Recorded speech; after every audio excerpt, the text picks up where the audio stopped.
What's up, everybody? Good morning. Happy New Year. It is Thursday Morning Live, and I am so glad that you're here this morning. Hey, if you're new to the show, make sure that you tell somebody else about it, like it, subscribe if you're watching on YouTube. But we are in for a treat this morning. So I'm excited. You know, I had a guest that was going to be on this morning. Last minute had an emergency, had to cancel. So I have Ryan Cotter, who's been on with me before. He's my co-host of the live strategic REI meetup that's starting tonight in Chicago. And I thought, wow, what a great thing. Let's get on. Let's chat a little bit and have a great conversation before tonight. Ryan is from Chicago, but he's on his way back from Southern Indiana. So he stopped in a breakfast spot to have breakfast and join us. So I'll bring him in a minute. What I want to talk about, though, is being the new year. Here we are in the new year. What have you done differently? What are you doing differently? You know, yesterday I talked a little bit about our daily disciplines. And have you changed anything? Have you made anything different? You know, comment I want to make this morning is on leadership. You know, when you are taking a look at people around you, are you being a leader? And how are you leading them? You know, I get asked a lot when I take over a property that has a lot of employees or has any staff at all. Hey, are you firing everybody and bringing in new people? And I always am of the opinion, no, we don't let anybody go right away unless we know that there's an issue there. But we always try to keep that staff in place. One thing I always say is, hey, listen, they know where the dead bodies are buried, right? And where the issues are and what we need to take a look at.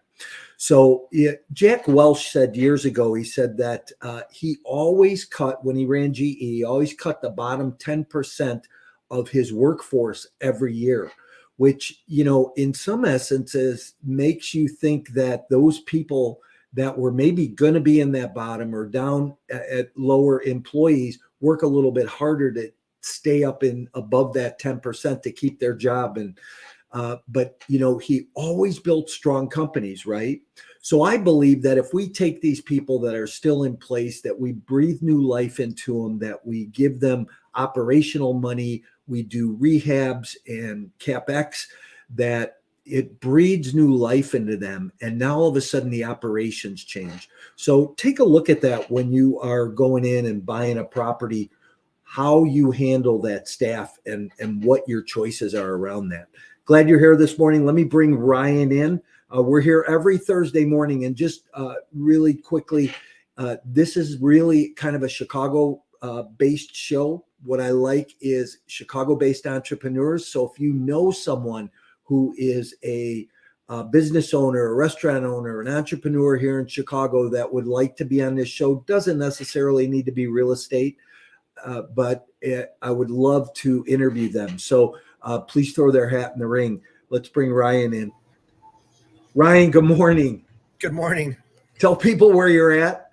Oh, well, I'm in a town called Warsaw, Indiana, on my way back for a bunch of meetings in Chicago and then our event this evening. How far is that from here? I'll be there about 2 hours after this, okay. Of course. So it's not it's not too bad, right?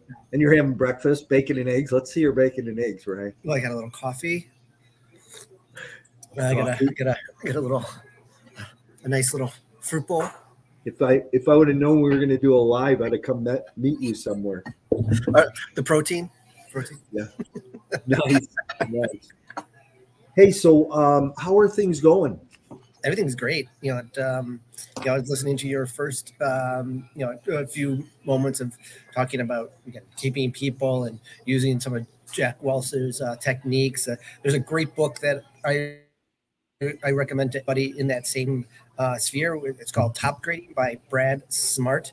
It is a Bible for hiring, retaining, and at certain point in times, top grading, right? Taking the top 90%, letting the top or the bottom 10% go, and how you systematically do that. Jack Welch, one of the best. I've read a bunch of his books in terms of like how he systematically did that and making it very transparent. Right? Nobody was shocked about like when this was coming, right? Or who was Right. on that list of people that may not make the cut, right? So it was completely transparent, very systematized, and everybody knew what criteria they needed to, or metrics that they needed to hit to either be in the upper 90% or the lower 10%. So bunch of really good pieces out there. Again, my favorite, plug for Brad Smart and Top Grading. Yeah, nice. I think I've heard of that book before, but Welsh was one of those guys as a leader, as a CEO of a company that I really liked to follow. I loved some of his strategies, his focus and commitment to growing GE when he was there, and how he built that company. There's some great leaders that we've had in this country that have really left good examples, good direction, good way of building businesses. And I think we can all take heed from. I always say success leaves clues, right? So. Mm-hmm. Yeah, don't Hey, gotta reinvent the wheel. so I'm working on my book, The One Word, and I've been asking everybody the last couple of years, what's that one word that best describes you? And I know you've been on before, so this will be interesting because I want to see if your words changed, and Me too. we'll have to go back and look. But what's the one word that describes you personally and professionally? Intentionality. Okay, I'll let you know later because I think that. I'll go Probably back. similar. Maybe that's the new word that kind of popped in my head today about doing things again, intentional, right? Always on what you're doing in the morning, your plans, right? Like so the whether it's all the different pieces of life, the 7 different segments of family life, of planning out. Like we were just talking about a 20-year plan for our family like this past weekend. Like Yeah. This. Now, will it go that way? No, probably not. But we have that plan for the next 2 decades of from sports to introduce our children in, and continue to stoke the fire of their interest in whatever they see and feel is like important to them. So intentionality, right? Yeah. Plans, revising plans, but having a plan. Yeah. So I love the intentionality, right? I think that we all need to be intentional about everything, starting with our daily disciplines in the morning and starting with uh, our focus on the direction we want to go in, the education that we need, everything. I like that you sat down with your family. You guys designed this 20-year plan. How rigid are you? Do you think that do you believe that you're going to stick to that? Are you very rigid on it, or do you think that there's going to be changes along the way? What types of things come up that can throw that off course? Flexibility, another word, is being able to take some broad strokes on what you want done and still leaving room for um, you know adjustment in that, right? So I'll give you a great example. So my 7-year-old put him into swimming classes very early on, didn't like it when he was 5 and 6, and now he's 7 and 8, and the class that he's in, it was just the same level. Something just happened. It just the switch just turned, right? Where now, like here's the group, and here he is, in the pack, like at the other end of the pool. He's doing laps around people. I am a horrible swimmer. I'm a terrible swimmer. I'm a very good sinker. You throw me and a rock in a pool, it's a race to the bottom. So I love seeing that he is doing that when it's not at all in my strengths. Now we're looking at, okay, so what's good you know high schools that would have excellent swimming programs, assuming that he's going to continue to do that. Right? Will that always be the case? No, but we're not going to be those crazy parents that we are going to do this and this and this. But we're also prepared to, we've talked about it, like, man, that swimming class, or those swimming practices, they're early, like 4:30 in the morning early, Yeah, from all the research we've done. So are we ready for this? I'm like, yes. I mean, it could have been, and I don't mean this in the wrong way, any way, shape, or form, but it could be a hockey player. He's going to stink for 20 years. We're going to have, gym bags of just like stinky clothes in the back of our car. This is a good one. Let's go with this one. hey, I think every sport today that our kids are in are like that, whether it's soccer, baseball, basketball, hockey, right? Yeah. And you're an avid boxer, right? Oh yeah. And yeah, so the other thing too about building a plan, building a goal is I think you got to be flexible. You got to be able to change. I had somebody on the show last week, and she said her word was openness, open to the things that come in, and I thought that was pretty cool. Hey, why don't you tell people who you are, what you're about, a little bit about your background? Sure. So, my name's Ryan Cotter. You can see on the screen there. I am a lender in Chicago. We specialize in. I always joke about. We specialize in the construction and the complex. So we love multifamilies, educating people on creating paths to financial freedom through leveraging financing. Right. There's a bunch of ways to enter that space. We just have a very unique one with our FHA 203 key tools, showing people how to, buy their first multi-unit property, preferably a 4-unit property. Fits really nice into our 4-3-2-1 system. Buy a 4 flat, live in one, rent out the other 3. Make sure you have no housing payment now because the rents are covering the mortgage payment. Save that money that you would normally, you'd have to put out for your housing, your roof over your head expense, and then leverage that, and then do it again and do it again. And we show people kind of like what the next steps are from just not from getting the financing, but tax planning. Right? There's an old phrase like there's 2 types of people. People that plan to avoid taxes, and the people that avoid planning for taxes. Right? Be the first one. Right? And that's a kind of reverse engineering. Like, so I'm planning on doing this and making this. So how do I avoid paying those taxes before I even buy my first multifamily? So that structure, kind of like any sort of plan, you got a 20-year plan. You're gonna like. I want my kid to go to right now. The plan is that he gets a swimming scholarship to college. So reverse backwards, what do I got to do, all that way to make that a potential option. Same thing with, planning for creating wealth. Like, if I'm going to create wealth, I want to make sure I keep as much of it in my pocket. So who's the biggest person that's probably, or the biggest entity that's going to try to get the lion's share of that? Government taxes. So how do I plan backwards to minimize that, which gives me more to leverage and to recirculate? And there's a lot of tax advantages that people can take advantage of that they don't really know. Yeah.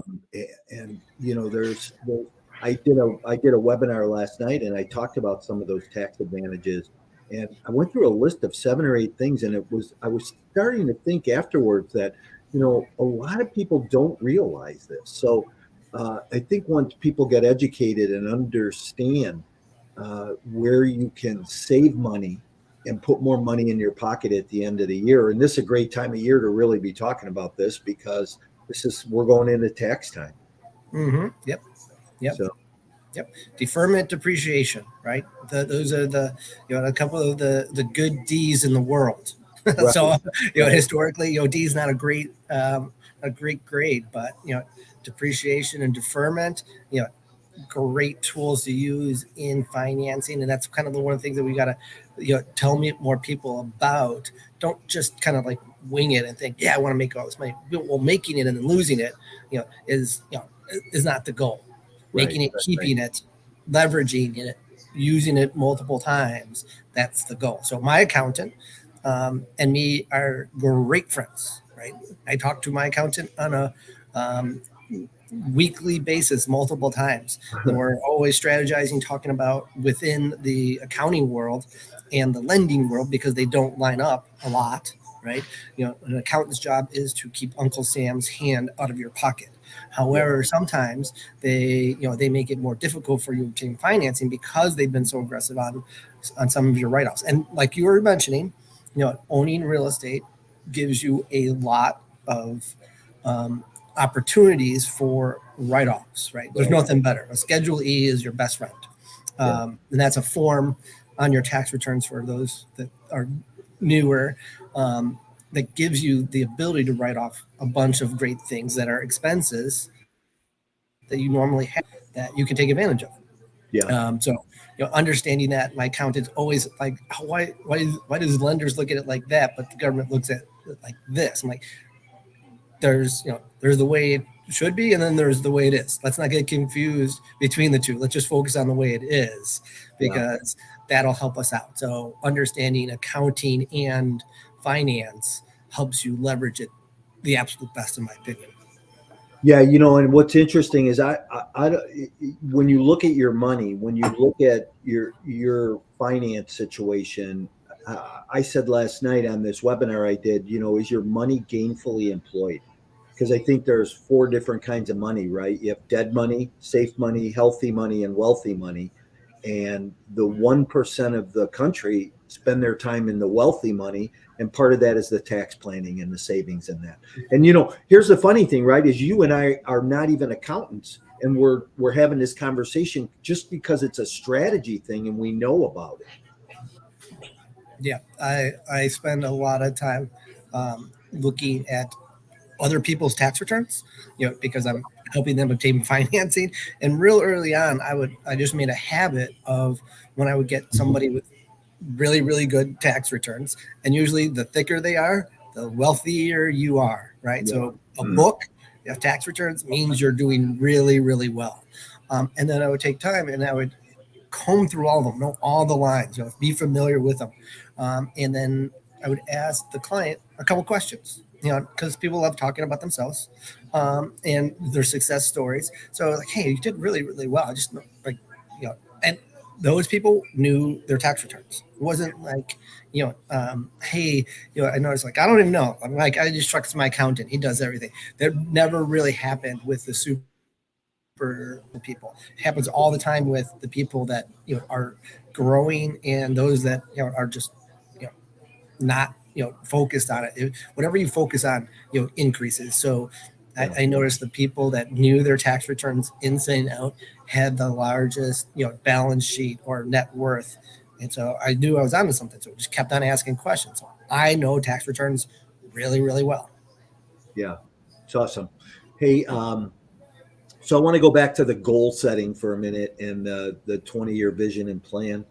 And what's one goal that you guys are doing as a family that you're setting forward, that you're shooting for in the next 10, 20 years? I'll shift from the swimming. I got a strategy on that one. Anybody knows me. I have a strategy doing laundry, right? Where I put things long before they even get into the washer or the dryer. I think our biggest thing that we're working for fun is where we're going to live in 20 years, right? Where's that home that will start out as a vacation home that we will more than likely leverage financing, probably work in some component of rental into it, whether it's Airbnb, VBRO, who knows, corporate renting. But it's a plan that we're going to have. My family, will have another piece of property, someplace very warm, sunny, water will be involved, maybe a lot of water, a little water, we're not sure, but it'll all be paid off, right? Yeah. And the very little money will come from me and my family. We will leverage every other aspect, financing, passive income. We know that's happening, right? And it's not we don't have to do it today. We're very systematic and patient on how we're going to find that property, when we're going to find that property. We're going to add value through through renovating and all that stuff. So it's part of our wheelhouse, our family wheelhouse. So it's exciting. Like, where do we want to live? South Carolina, Florida, not sure, right? And then we're gonna look for a number of years and find a distressed property or something that we can add value to, and then we'll pounce. Yeah. Nice. Hey, I like that that it's not going to be any money out of your pocket. That's that old, hey, other people's money uh, coming from, those rentals, those in real estate investments that you acquire, leverage, have tenants in, whether that's residential or commercial, and those tenants are paying down that mortgage and creating cash flow, because the two things I always talk about are create cash flow and long-term wealth. And really, you alluded to both of those in how you're setting up that goal for the future. So that's pretty cool. Hey, what are you doing tonight? So I'm being surrounded by a bunch of really, really intelligent, fun individuals at Hugh this evening. My good friend Michael has put together um, a venue, a group where like-minded, investors, developers, construction, multifamily, real estate people are going to get together, and we're going to, exchange, tricks, tips, hacks, strategies, all kinds of stuff. And it's in a nice setting. I think Chicago definitely is one of those cities that it's nice to be able to get back out and in groups and having conversations of substance like this. Yeah, yeah, yeah. It is nice to go to these live events. I've been going to a number of them. Josh Mercer, a good friend of ours, has this restaurant down in the South Loop. Be a great event tonight. We have a number of people registered, so I'm excited about this event tonight. You're going to be talking about 4321. Yep. And enlightening people on how to use that strategy, how to use some FHA and 203 financing. um, here's something that I've really been thinking about, and you and I go to a lot of networking events, and we kind of leave it up to it's always left up to you to go up to meet somebody and give a business card, and you really never get to know everybody in the room or what everybody's about. So anybody that's coming tonight, I'd like you to think about, your 20-second elevator pitch, because we're going to walk around and we're going to let everybody introduce themselves to everybody. And I believe that I've gone to these networking events before. I used to go to one that was down in the Loop, and there'd be 150 people once a month there. And everybody'd stand in a circle in this room and just pass the microphone around, and they would introduce themselves. This is who I am. This is what I do. This is what I'm looking for. And at the end, you had 3 or 4 people that you knew were people that you wanted to go connect with and talk with. So it doesn't leave you guessing at these events. So we're going to have some live networking, couple raffles. I'm going to raffle off a couple things tonight. So I'm looking forward to it. We're going to have a blast. It's going to be a good time. I look forward to having great conversations, connecting, get intentional connections, people that are like-minded, interested in doing something, collaborating. All those things are going to be opportunities for this evening. Yeah. Hey, let's say hi to Melissa online this morning. Melissa said good morning to us, and Melissa, good to see you again. Glad that you're here. We have a number of people out on LinkedIn and that. If anybody has any comments or questions, throw them in the chat. We'll try and get them answered here. But I think that's any last comments or thoughts this morning, Ryan? So you mentioned earlier about I used to be a very avid boxer. Now I could hit the gym a little bit more, but I would love to throw a plug out for my Real Estate Rumble, May 25th. No better opportunity to get in shape. Nothing motivates you than more than somebody trying to separate your head from your shoulders. So it's a great event where we have people from the real estate, lending, construction communities come out, donate their time and efforts, and all our proceeds benefit Mercy Home for boys and girls. Maybe Mike, you'll have me on again, and we'll dive into that little part of giving back, and spending time, Yeah. of your overall, time to a charity or organization that touches you in a certain way, especially in the heart, that you can get behind. This is one of those, and I'm very, very passionate about that. Yeah. Awesome. I know that you definitely have a heart for giving back and doing for others, and uh, that's you know that's huge. I think in all of our lives, I think we all need to be doing something for somebody else, and no matter where your heart's at, right? Is it for homelessness, human trafficking, Mhm. building wells in Africa, Mercy Home for boys and girls. With just real quick, talk about what Mercy Home is. Great organization. There's several organizations that mainly focus on at-risk youth. So that's the children of our communities that especially underserved communities that have a distinct disadvantage because of lack of mentorship. So programs like Mercy Homes, definitely dive into those areas and look to save children from horrible situations and give them guidance. So anything that we can raise funds to for such an amazing organization that really just is pouring into the community and those that are the ones that are really in harm's way the majority of the time because of south side, west side, crime, gangs.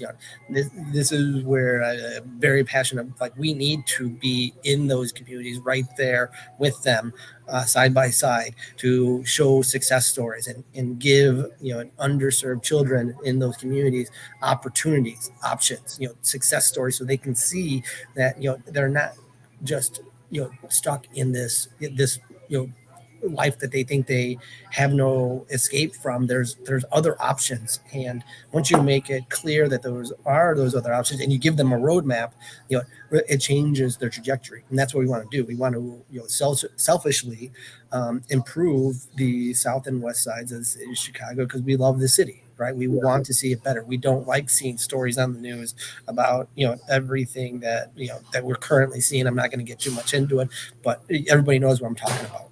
Yeah. So yeah, for unfortunately, we live in a time that every major city in the country is got its issues, got its problems, but Chicago is a tough city, and I think that I love what you're doing because you're on the front side, right? You're trying to get these kids before they get too far, too deep into that, where they get in trouble and maybe even wind up in prison. And I'm on the other side. I'm working with these guys when they come out of prison, Mm. right? So it's interesting, but you might want to meet my good friend Rodney Phillips, Hot Rod. How, I like it. yeah, he works in uh, crime prevention Mm. and trying to get guns off the street and nonviolence. It might be a great connection for you. So I'll work on putting that together. That'd be awesome. Yeah, maybe the three of us can have lunch or something. It'd be great. And if you know somebody from Mercy Homes that'd be a great guest on Thursday morning, let me know. Oh, Um, for sure. Joe Ronca, who heads up their development. I mean, he'll tell you way more details of what they're doing, how they're affecting lives, their success stories. They've been doing this for so long now, and they're just an amazing organization that yeah, I've been blessed to find out about and give as much support as I possibly can to. yeah, awesome. Yeah, so I'll be there. I'm not boxing.